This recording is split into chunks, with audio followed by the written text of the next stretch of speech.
I'm Elle Siegel. I'm our Advocacy Outreach Director. Brandy, do you want to say hello? Yeah, hi, I'm Brandy Horton. I am our Vice President of Communications. Thank you again for being here. We both work for Rails to Trails Conservancy. Thank you for your membership and support. Tonight, we're going to be spending a little less than an hour tonight talking about advocacy and how advocacy impacts trails in your communities and how you can get involved to support our work as an advocacy organization.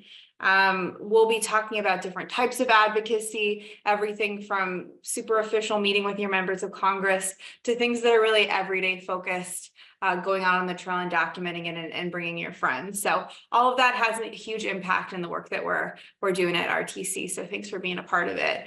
A couple quick notes, and then I'll talk a little bit about some Zoom functionality before we dive in. You're gonna see some polls pop up on Zoom. Hopefully you've been in the Zoom world long enough where you'll see them. Please fill them out. We're curious to hear what you think. If you have issues or questions, feel free to chat us and let us know. And there will be a survey at the end as well. So we'd love your feedback if you're able to participate in that survey at the end as well. So Isabel, do you want to launch the first poll?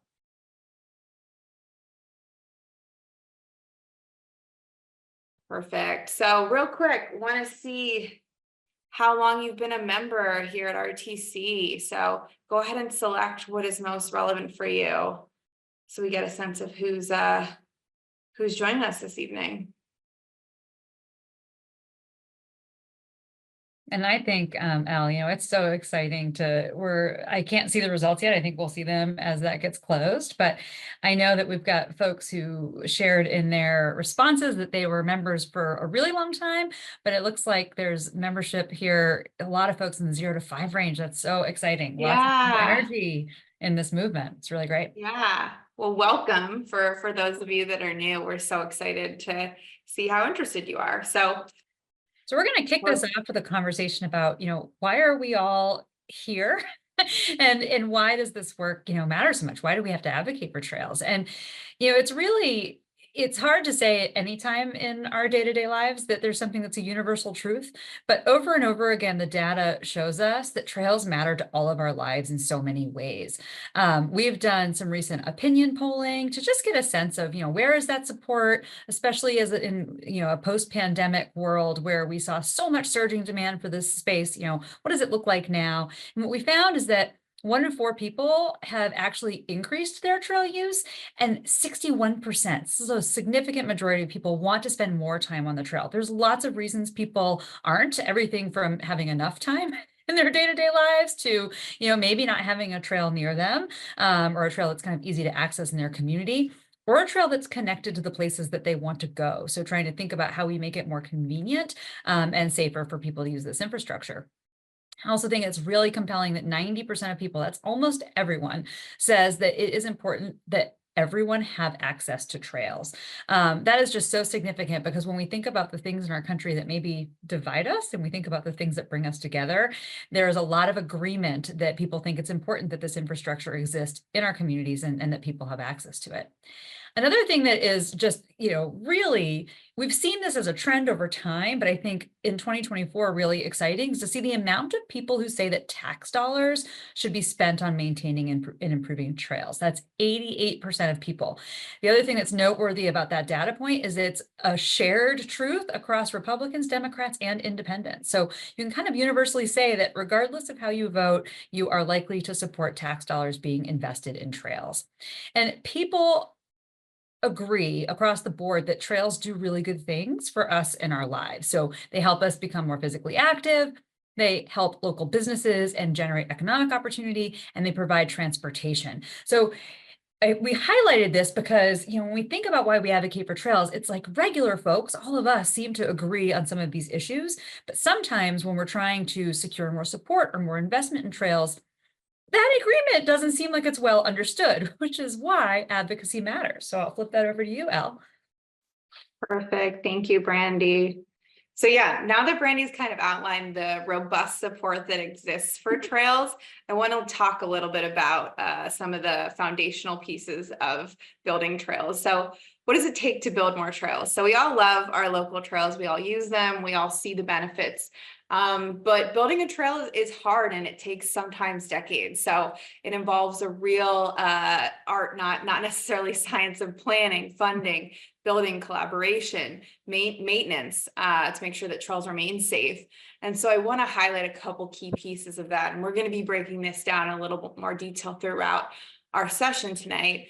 But I want to talk a little bit about community engagement. So when I say community engagement, I mean working with folks in the community who might have different opinions of trails, who might be impacted in different ways. So a lot of the benefits for trails range from public health to sustainability, mobility options, accessibility, safety. So within that, there's going to be folks who are interested in all of those different topics. And the wonderful thing about trails is they bring a lot of people together, and doing that at the early stage of anything around building trails is going to help you later down the road when you're applying for funding or doing things with relevant elected officials. So community engagement is really key in building it early on with different nonprofits, with different businesses in the area. That's going to be really significant.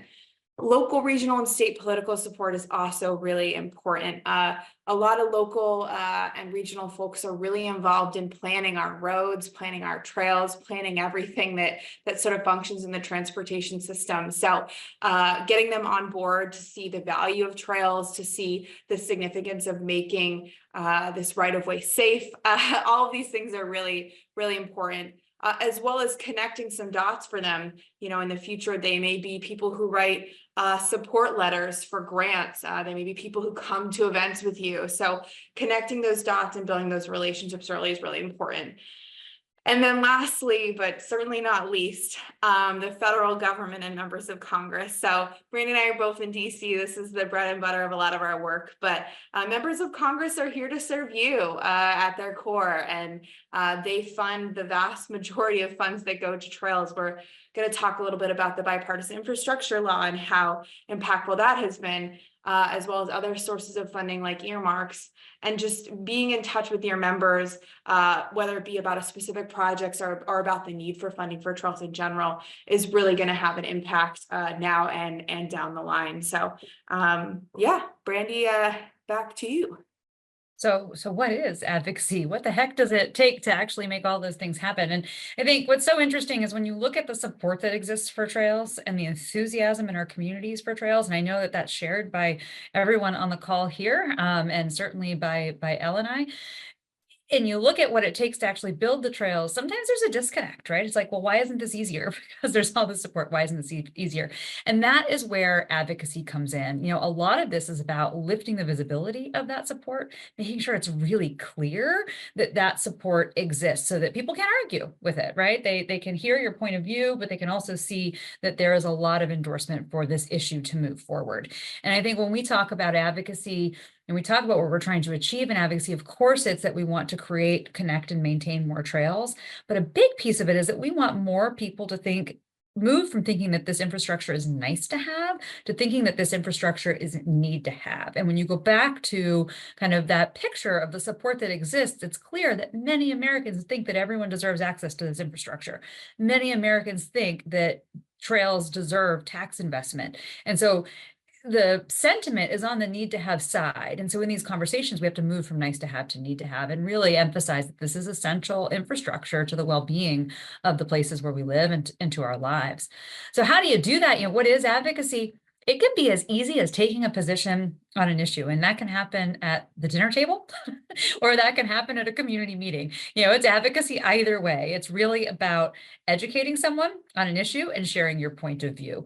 It is about supporting a cause. You know, being members of Rails to Trails Conservancy is an act of advocacy. It is a powerful act of advocacy in terms of helping us do our jobs in terms of the local and the state and the federal work that we're doing.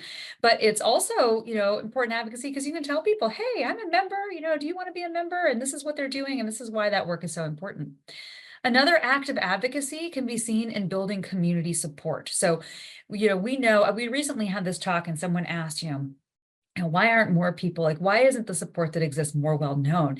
And I thought about that for a second. And really, for me, it's like, I think think people just, it's like such an everyday activity for so many of us. We don't even talk about it. It's like, brushing our teeth. I'm going out for a run on the trail, or I'm going for a bike ride. I'm commuting to work, whatever it is. And so you don't think to talk about it. And so building that community support, a lot of that comes from sharing your own enthusiasm, your own excitement about what is happening in your community, about maybe trail connections that are happening, about how active transportation or active recreation is making a difference in your life. That all helps to build community support. It can be as deep as organizing around a specific trail gap, or doing petitions or things of that nature, but it can also be as really part of having those conversations. It's also, this is where we do get deep, about working with those decision makers and making sure, and not being afraid to share. I think, Al, what you said about, our members of Congress work for us, our local elected officials work for us. That's one of the beautiful parts about democracy, right? It's representative government. Everyone is there to do the things that we would like them to do. And so knowing that is your power. You have the ability to go in and sit down and have a conversation with the staff or with the elected officials about the things that you think are important in the community, all of which becomes more successful when there's some visibility for the issue, when there's some growing support for that cause, and community support around that issue. So all of these things kind of ladder up a bit to help the end game, which for us is connecting more trails and active transportation networks across the country. Thank you, Brandy. So with that framework in mind, we're going to spend a little bit of time talking about RTC's advocacy role, and then talking about ways that you all can get involved in advocacy. So RTC, as we all know, is an advocacy organization at our core, but what really does that mean in a practical sense? So our work ranges from federal and state funding and policy changes. So advocating for increased funding, advocating for the limited ability to use that funding on other things besides trails, if that's the intention of what the funding is going towards, making changes at the state level as well. So we've been really successful in passing bills to support funding in states ranging from California to Florida to Indiana. So across the country, we've been really successful working at the state level as well. And again, policy changes come with that. And by policy changes, I mean ways to make the money maybe more efficient, way to make applying for funding more efficient, accessible, things like that. So those are some of the examples of policy changes. And then similarly at the local level, there's been a lot of policy changes we've seen that have been successful. We work with a lot of the metropolitan planning groups that focus on sort of where trails can intersect, and they kind of work within different towns to make sure everyone's talking to each other, and that trails can go between cities and not just within the bounds of one city. And they're really responsible for planning as well. So we're definitely on the ground in a lot of communities. We have field offices across the country, and that's a huge part of our work that kind of goes behind the scenes sometimes, but is really fundamental. As Brandy highlighted a couple of times already, connectivity, connecting trails, making trails accessible, and making sure that people can use trails to get to their daily destinations. That is a huge part of what we're advocating for, whether it be to a member of Congress, to a Department of Transportation official, to your local city council person. So across the board, as well as access for everyone. We want to make sure that trails are in every community and that every person feels like they're safe using them, and they're able to use them in their neighborhoods, as well as safely. I mean, safety, I think, is a huge problem in this country for pedestrians and for bicyclists. So safety is something we talk a lot about, and it's something that a lot of elected officials are going to respond to really well, because it's such an important issue that it impacts people's day-to-day lives. And then last but not least, sustainability, the ability to commute without emissions, the ability to commute in a way that feels healthy. So all of these things are really part of our advocacy message. We also do a great job of celebrating leaders nationwide who prioritize trails as essential infrastructure. So as Brandy said, there's a lot of people who still view trails as sort of nice to have instead of essential, but we've been able to work with local and state and federal elected officials who understand the importance of this and emphasize it as elected officials. So this wonderful fella in the picture here is actually the governor of Washington, Jay Inslee. So he apparently is quite a good biker as well. I think he was biking with a lot of our staff, and they had to hustle to keep up. But he was our Rail Trail champion last year. So he is one of many people that we've honored and worked with over the course of the years, recognizing the important work they've done for trails. And then lastly, we really work to elevate policies that are effective and programs that have impact, and really make case studies out of those. So we have key projects we work on across the country, but we're always looking to learn, what is this city doing that's effective? What is this state doing that's effective? One thing, again, looking at Jay Inslee there, his Department of Transportation has done some really neat things. And we want to find ways to uplift that so that other states can echo that, because there's been success there already. And Al, while you're switching sides, I'll just chime in for the group to say, sometimes the best examples of that we learn from our members. So if you know something really interesting is happening in your community, or you think it's really interesting and you want to share it because you're not sure if other places have known this, or done this across the country, just reach out. We'd love to hear from you. And we'd love to know that, on the ground, real kind of inside baseball. Definitely. We'd love to hear from you. And if we haven't already, as well, please, or someone please put my email and then the advocacy email in the chat so that folks know how to get a hold of us in the future. But so those were sort of high level things that we work on, but I want to talk a little bit more specifically about some of the impactful things we've been able to do that we hope you get even more excited about throughout tonight's session. So bipartisan trail caucuses. So caucuses are groups of state legislative officials or federal legislative officials, so members of Congress, your state senator, your state assembly member, coming together to talk about the importance of trails. And we've been really successful at building and maintaining those in a bipartisan fashion, specifically in Ohio and Indiana. And the results of that have been really prioritizing trails and conversations, bringing funding to trails, bringing reforms to the Department of Transportation. So there's been a lot of success in those two states. And I think that's, it's not a coincidence that we have these really robust, great networks of elected officials working together in such a bipartisan fashion on support for trails. And again, the support can come from really different motivations. For someone, they might really enjoy the public health benefits. For someone, they might really care about safety. And so we don't necessarily need us all to come there for the same reason, but we all care about trails, and that's what matters. Ballot measures are another great issue that we've been able to work on in states and cities across the country. So for many of you, ballot measures are probably something that you get either on an annual, biannual basis. They often allocate funding for things in your community. And a lot of times trails and parks are very prevalent on these. So we've had a lot of great success working on ballot measures across the country that have brought funding directly to municipalities for trails. Kind of zooming out to the federal level, again, the national landscape, the bipartisan infrastructure law, which a lot of folks have heard about, hopefully, was something we spent a lot of time doing advocacy on. And we were really proud to get increased funding for trails at the state level. So there's a lot of new funding for states to be able to use for trails, as well as applying to the federal government directly. There's a lot of new programs where people can apply for trail projects. So that's been hugely successful, as well as stopping people from being able to use funding that's allocated for trails for highways or other projects. So making sure that funding that is passed designated for trails stays with trails. So those are two examples of things that we've been really proud to be able to advocate for and focus on ahead of the bipartisan infrastructure law, and now that it's been passed.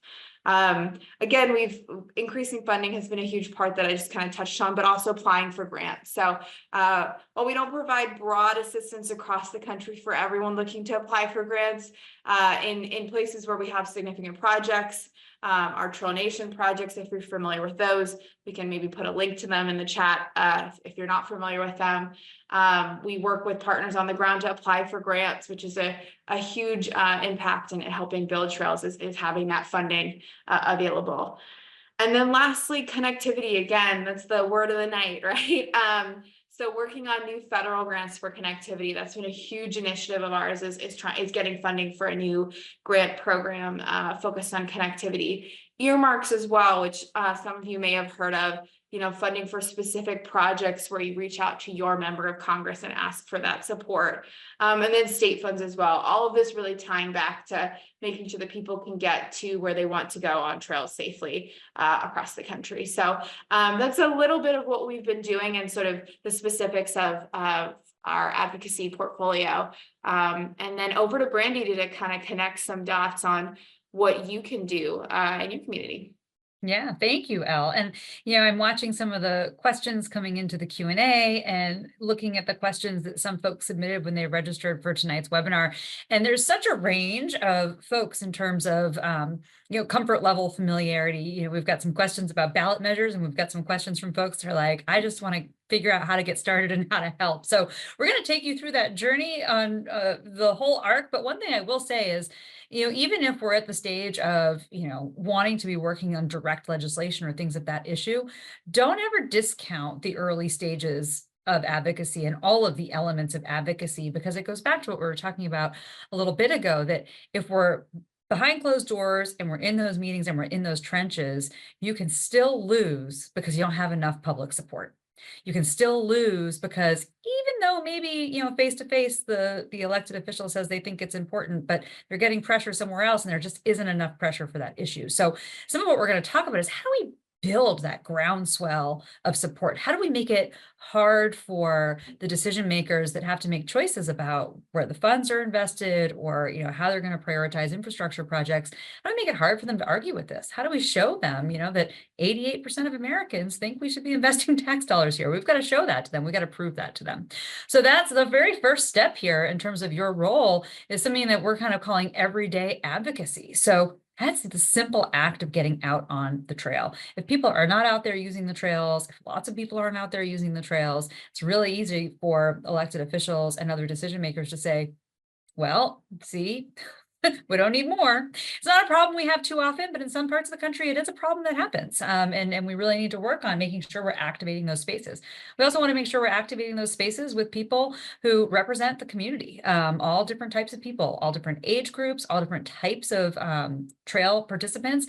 Elle, I love your photo with the woman there on I believe that's the Oak Leaf Trail in Wisconsin. Yeah. And she's, that was a day we had a big event there and we had a photographer and he happened to capture this woman just out there, training in her wheelchair. So we want to be able to show and demonstrate the breadth of support that exists for this infrastructure. Another way you do that, whether you like it or not, social media is a really powerful tool in our public discourse in the year 2024. So if you're out on the trail, snap a picture of yourself. These are some folks from Massachusetts. We were running a big campaign, getting people to share their trail moments. And they did this on social media to just kind of participate in that. And that matters because it's organic, it's real people. It's not Rails to Trails Conservancy sharing your picture. It's you sharing your picture and saying, hey, this is something, I use this route to get to work. This lets me safely get out there with my kids.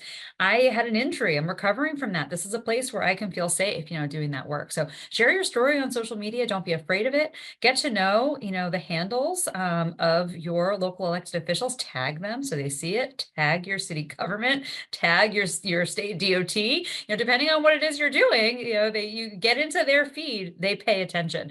I once heard a statistic that it's like having mice in your house. For every one mouse you have, you might have hundreds more. For every one email that an elected official gets, they know that there are hundreds more people who didn't have, the courage to send the email or take the time. So those little messages on social media matter. And tell your story about why trails matter. This is an example of that Trail Moments campaign. It's still ongoing.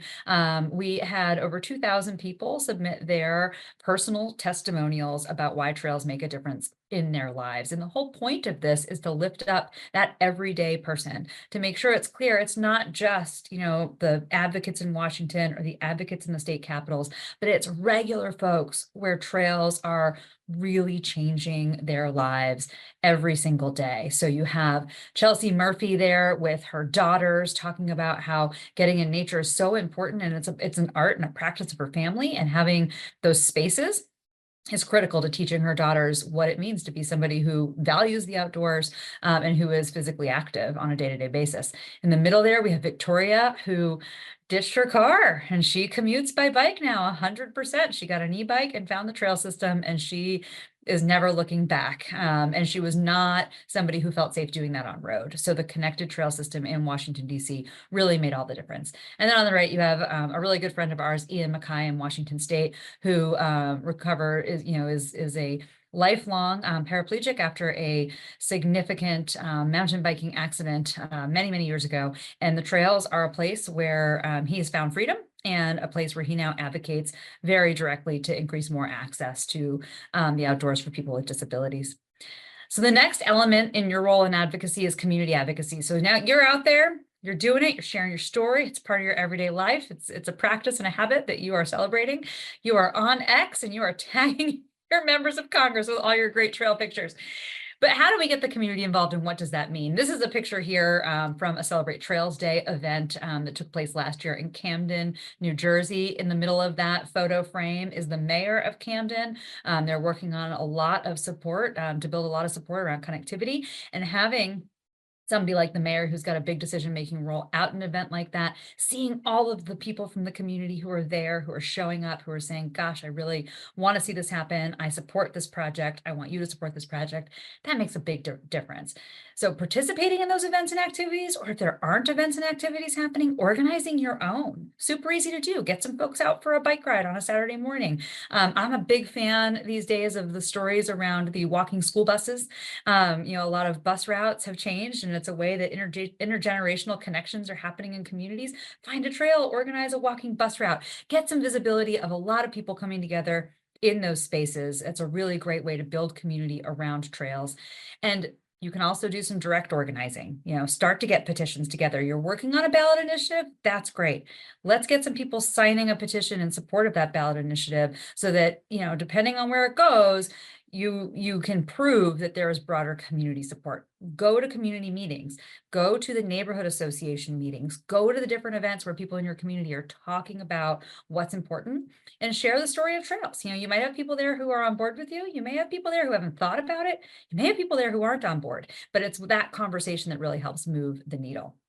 Let's talk a little bit about Celebrate Trails Day, which is coming up. It's a really great opportunity kind of built in. We do it once a year as an opportunity to give everyone in the country a chance to participate in community advocacy. That is really its intention. We want as many people in the US standing up on a trail that day saying this infrastructure matters to me. It is a day that centers on joy. We want it to be fun. We do not direct the activities people can have. You see this one here, it's in Exton, Pennsylvania. That little kiddo he was ready to rock and roll. That was an adapted event. We had a lot of folks out on the trail who were new to using adapted equipment. We had different organizations there teaching folks how to use adapted equipment. And then we had this really great group ride on the trail. And we had the county commissioners out there to, again, see just the diversity of support, the way that trails can meet all different kinds of needs for their constituents. So since 2013, this event has supported tens of thousands of participants across the country. In 2023 alone, 13,000 people took place in 50 states and Washington, D.C. The other thing we look at there is how do the trails and how does this activation on the trails on that day help to inspire people to be physically active? That's a big motivator. We've talked a little bit about some of the benefits of trails, knowing that physical activity, it can support that is huge, but proving that it's really making a difference is another thing. This is an example of a place where it's a really informal survey, self-reported, but something you could do too. You could say, hey, let's think about what are some metrics that matter to our local elected officials at an event like this. Capture those and share them. This is the difference that the trails are making. The date isn't on the slide, but I will share it is April 27th this year. And you can go to railstotrails.org/celebrate trails to learn more, find an event near you. Those will be up soon, and find some ways to get involved. But it's a great opportunity. And I think there should be a link in the chat, hopefully, for that as well, if you're interested. And then the final and maybe the most intensive or kind of deep dive into advocacy that you can take part in is direct advocacy. So this is where we're talking about really getting in with your elected officials, attending those meetings, city council meetings, agency discussions, when your county Department of Transportation or your state Department of Transportation shares, there's a planning initiative coming up, showing up at those things, asking the questions about trails. Those can be a little bit more, they can be a little bit more daunting to folks because there's a lot of experts in the room, but remember, everyone there works for you. You are their constituent. So you are 100% welcome and expected to be in those spaces.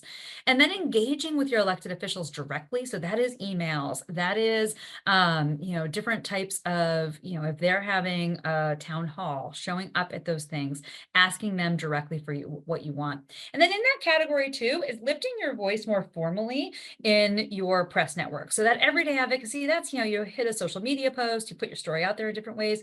And direct advocacy, thinking about how you're responding to current events, how you're responding to priorities in your community by sharing what you are in favor of publicly and in writing. It's another way to really lift the visibility of the advocacy and the support that exists. It's also a way to encourage public discourse on an issue. Public discourse matters, and we want to make sure that both sides of the story are getting out there. So letters to the editor, op-eds, direct press outreach are really, really powerful tools here.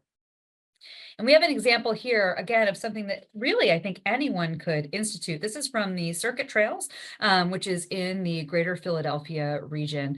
And that is a vision to connect over 800 miles of trails across 9 counties. It connects urban, suburban, and some rural parts of the state, and it connects across state lines and across the river between Pennsylvania and New Jersey. And it is a big vision. It's one of the first big trail networks to really kind of get solidified and get up and off the ground. It is part of RTC's Trail Nation initiative, which is where we're really doubling down on trail networks, investing in the work to build the capacity of people doing this work, to build the support, to build the investment. It is one of those model projects. And there's a big goal, 500 miles. They want to get 500 miles done by 2025. And we want and need a lot of support from the county commissioners. In that part of the country, the county commissioners have a lot of power, a lot of decision-making power, all the way up to the regional MPO, which I'll mention, the Metropolitan Planning Organizations. So how funding gets spent, there needs to be some agreement among the county commissioners, and they have a lot of decision-making authority. And so one of the things that we did to try to both bring more people into that grassroots conversation, make it kind of easy for them, but also maybe wave a carrot instead of a stick with the county commissioners, was to encourage people to share their support for the trails in a thank you campaign. So we had messages that were, really about sharing their love for trails, sending a thank you message to the county commissioners to say, we just appreciate the work you have done to date. We know there's more to be done, but we so appreciate what you have done to date. And that received just such positive response from the county commissioners because they're used to being told that things aren't great. They're used to being told that, things need to be fixed. Things aren't being prioritized. So taking a minute to say thank you, even if it might be a little bit of an egregious thank you, they haven't done exactly what you want, goes a long way in building that relationship. And what Elle said, when we want something done, we can't just walk in and do it. You got to build that relationship. So for those who were really active, I think it was a good endorsement. And for those who were not maybe as active as we wanted, it was a way for them to see like, oh, this might be a not so bad group to work with. The other thing we did was we offered 2 kind of advocacy paths for the grassroots. When you think about community organizing, you think about community advocacy, consider, are there ways for people to get involved that's that light touch, that everyday action? That was the Become a Circuit Citizen, where we, encourage them to do simple acts to raise the visibility of the trail network, or they could get in deep and join like an action team where they're really working on the organizing around different issues. Thank you, Brandy. You're welcome. So that was a lot of great information. So With all of that context in mind, we want to talk a little bit about how to talk about trails. So this could be to your friend down the street who you're bringing on the trail on social media. This could be to something more formal, to the press. This could be an organizing event. So really in all of the different ways that Brandy highlighted, these are going to be kind of relevant ways to think about this as far as the way that we want to be growing trails across the country. So again, focusing on everyday destinations and connecting people to those is something that we really emphasize in every conversation that we're having. Emphasizing the impact that trails have on making our communities healthier, safer, and greener. So the public health element that Brandy spoke to is really significant and really speaks to people in surprising places across the country. And again, safety is something that I think a lot of people have concerns about.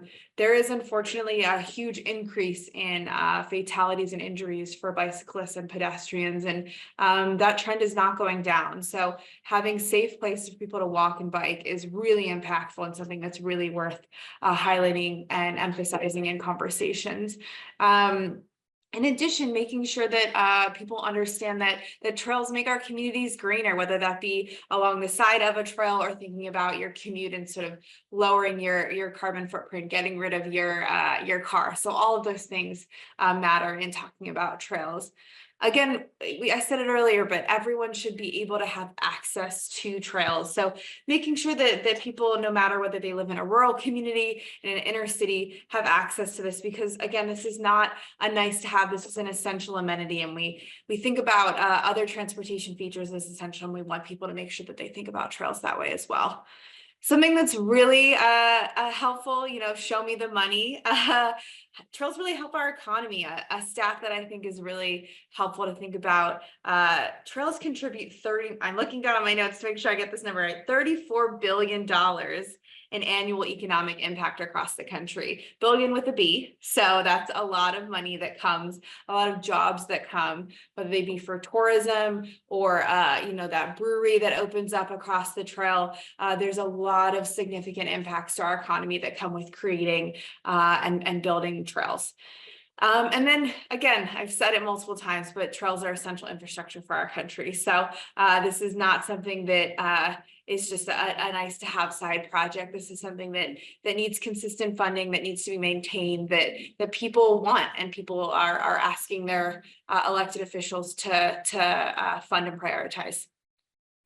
Similarly, you want to talk a little bit about why this matters now. So your elected officials, they're busy people.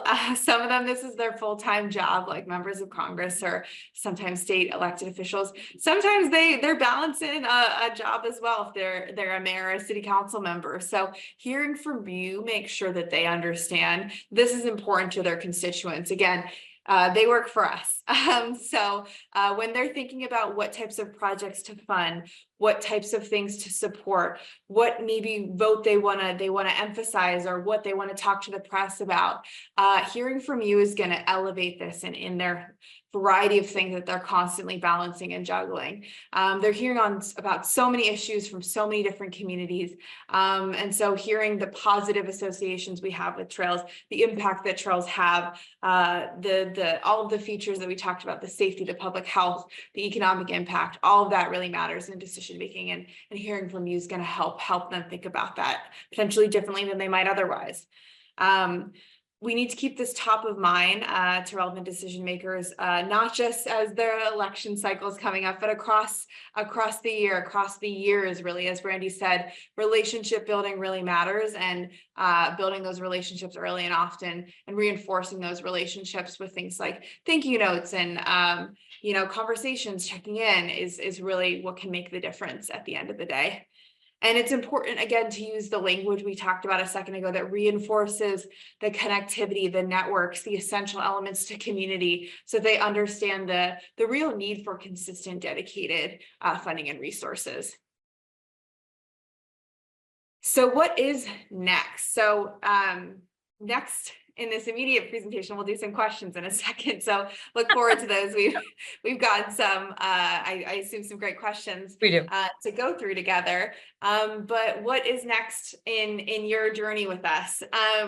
So some ways to take action today. This is going to be some of those everyday advocacy pieces using social media. So as Brandy mentioned, social media, for better or worse, is a very powerful tool.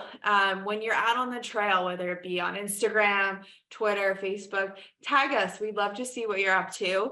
Also consider tagging your elected officials. So on most of their websites, you should be able to see their Twitter handles, their Instagram handles, things like that. Or you can simply Google, Representative so-and-so's Twitter, and you can find that.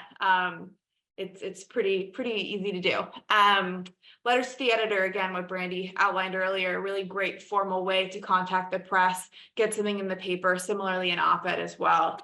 Attending community meetings, those are going to be often facilitated through your city, through your metropolitan planning organization, which we can provide more information if you're interested about those, your Department of Transportation in your city or your state as well. Sometimes they're even on Zoom, so they're really accessible, and hearing from people like you in the community is really what they're designed for. Organizing events and on the trail, similarly, and we'll get to this in a second, attending Celebrate Trails Day, really significant stuff. And then lastly, meeting with your elected officials and leaders is going to be something that we're excited to work with you hand in hand for, and excited to provide some resources for that in the future as well. So in this Changemaker for Trails sort of work that we're doing, again, Celebrate Trails Day is going to be something that we really encourage you to participate in if you're not already planning. So I think it should be in the chat, hopefully, but you can search to see what events are happening in your community. If you're planning to go, or even if you're already organizing one, I'd really encourage you to consider inviting some local elected officials to come, or if, for your member of Congress, for your state senator, considering inviting someone from their district office. So you can easily find their contact information on their websites. Give them a call, shoot them an email, and invite them, because this is a really great hands-on opportunity to see the impact that trails have. We will be having some additional webinars on related topics in the future. So look forward to some, hands-on guidance and tools on how to meet with your elected officials, how to book meetings, talking about ballot measures. These are all things we have planned in store over the coming months for you. And then some case studies documenting success and the impact that this can have. So, we're sitting here telling you all about this, but what proof do you have that it works? So we're going to be showing you the evidence, if you will. And then some additional resources on our website. So webinars and blogs. The blogs, hopefully a lot of you have seen. We also have a lot of really robust webinars, which are on our website, free, that you can watch them on YouTube.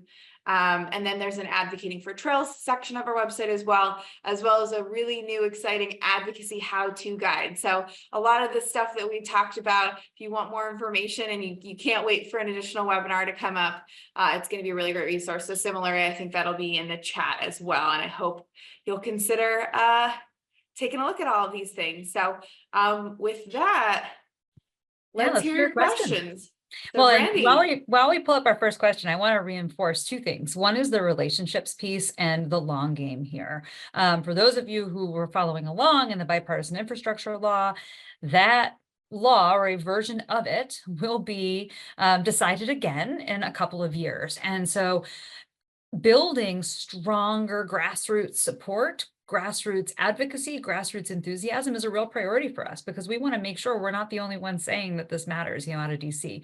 We need your voices saying it matters now, so that groundswell really builds up as we look ahead to 2026. The other thing that we would love to see is, more kind of shared messaging or story lines coming out, right? So you heard us say a lot that this is essential infrastructure. It's really important because it's what the decision makers are thinking about when they're deciding priorities, what's essential and what's not. And I think a lot of us here can agree that this is essential. So we need to be using that language. We need to be using some of our kind of shared words to build that support. And one question we had that I'm going to lead off with here is about getting support, maybe not from an elected official, but from a railroad. That has come up in a few different questions. You know, I've got the local electeds on board, I've got community support, I've got funding, and what I don't have is the railroad. And I will say that all of the same advocacy strategies apply. The decision makers just a little bit different. You know, sometimes it's a stick, sometimes it's behind the scenes, sometimes it's closed doors. Sometimes it's direct advocacy and you're getting letters of support from your elected officials who care about this, from, you know, different local businesses, you know, maybe the MPO or the equivalent where you live, et cetera. Sometimes it takes massive community support. There's an example from Missouri, the Rock Island Trail there, that will kind of complete the loop with the Katy Trail to create just kind of an incredible 450 miles around the state, Kansas City to St. Louis, just incredible. And for a long time, the advocacy was with the owner of the corridor to say it needs to be rail banked. They wanted to just sell it. And we're kind of working through the processes to do that. And we were able to get a national petition with just tens of thousands of signatures to say, we are going to come, if this is done, we're going to come to this state, we're going to spend our money in this state. We want this trail so badly, you have to protect this trail. And it took that plus some direct advocacy, including, you know, threats to buy the corridor ourselves, and still turned it into a trail. And they perked right up, you know, wow, the pressure from the public and the pressure kind of internally did the job, and very similar to working with elected officials. It can be a long game with railroads. It is not ever the same twice, I think is a really fair way to talk about it. Even within the same railroad organization, talking to two different staff could yield two entirely different conversations. Maybe not so different from talking to members of Congress and their staff. But I think that public support, that public, think about public accountability, think about that public support as a way to really kind of hold the conversation in the daylight versus things that happen behind the scenes that may or may not need to be acted upon. So I wanted to make sure a lot of questions about that. So I wanted to make sure that I called that out. And another one similar, a couple of questions about how much Rails to Trails Conservancy is now involved in kind of general trail development versus focusing on converting non-used rail lines into trails. And so I think it's really about both. And what we will say is, you know, the rail trail corridors they are the spines of the trail and active transportation networks that we are talking about so much here. They make it possible to create the connectivity that we're talking about here. There are 41,000 miles of multi-use trails across the country, which are really part of that universe that Rails to Trails Conservancy represents. And the vast majority of those are rail trails. So that is what makes this future of connectivity possible. That is what makes it all kind of possible in terms of making trail use part of our everyday lives. We can't put a railroad corridor right where we want it. So sometimes we have to be looking at, you know, different public rights of way, and what are the opportunities to apply what we know from the rail trail conversion and that adaptive reuse to other public rights of way, which is really important to maximizing the opportunity. We are actively working on several rail trail conversions, big ones across the country, and many that are part of different trail network projects or where people call in looking for that technical assistance and support. So I don't know that there's a perfect percentage of how much of our time is spent there or elsewhere. I would argue it's really a continuum of all that we learn and all that we do every day. Al, this is one I'm going to flip over to you about just maybe when state laws aren't quite going your way, and maybe you have an idea and you want to pursue that idea, and the state law might say, yeah, we don't think that we want to use that funding for this. You know, we're going to prohibit the funding for these kinds of projects. Do you have any tips for overcoming kind of barriers, big advocacy barriers, or even smaller advocacy barriers that might be related to how states engage? Yeah, that's a great question. And similar to members of Congress and railroads, there's a variety of interest in this right now at a state level and support. A couple things come to mind. I would say first, see if we have staff on the ground in that state. If we do, we'd love to chat with you about this. If we don't, we probably have partners on the ground. So we'd be happy to see who's on the ground, or if you want to take a look and kind of Google around and see what coalitions exist that work on trails. So I would say, again, the community engagement piece, the strength in numbers piece, that's going to be a huge part of figuring out who's doing this work right now and who you can kind of bring in coalition because there's strength in numbers. After you've done that, or if you're really sophisticated, interested, and want to, pursue this potentially solo, I would take a look at your state legislature, see who your members are and what committees they are on. So committees often run the show as far as transportation committee is usually a good place to look to see who's working on what. So I would contact them and try to get some background on the context for what their how long the funding's been banned, or how kind of the background there. So I would say a combination of working within coalition with other groups, taking a look at who's relevant both in your district as well as on the relevant committees. Those are going to be some helpful things. And then again, understanding sort of the perspective they're having, but then bringing forward that language we talked a lot about.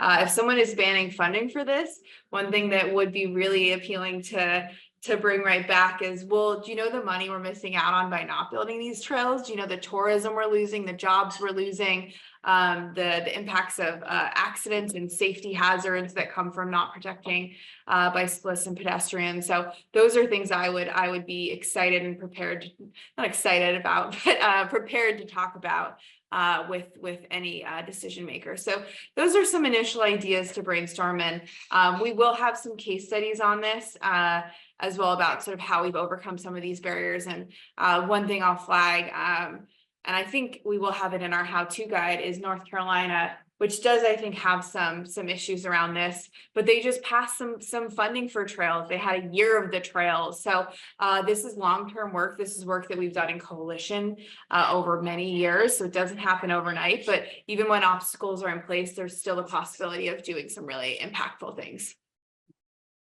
That's fantastic. I'm going to answer here a question that I think has universal applicability. And this is just, which social media outlet have you found to be the most effective for reaching potential trail users? And I think the best answer to that question is really about, who you're trying to reach and with what message. I will say when it comes to elected officials, which is not exactly the answer, but Twitter /X is really the most powerful. They care a lot about responses and engagement in that space. So that is still very, very relevant, especially with elected officials.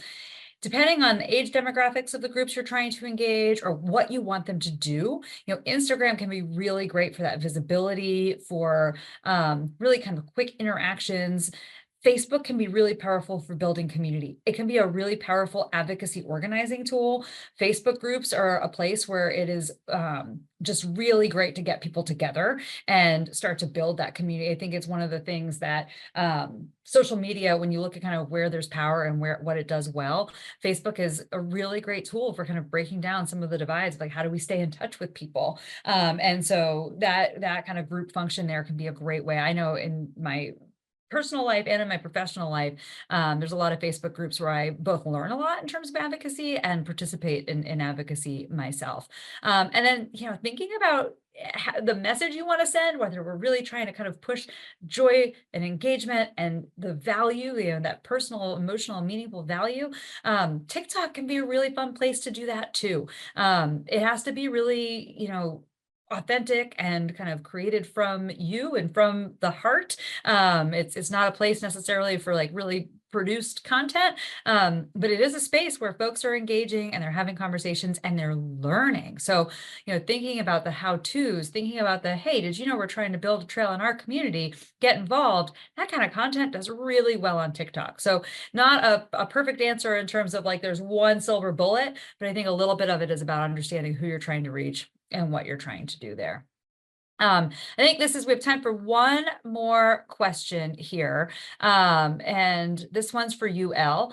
How do you kickstart the conversation with elected officials when the path forward is unclear? That's a great question. I mean, similar to Brandy, I don't think there's a one-stop shop answer.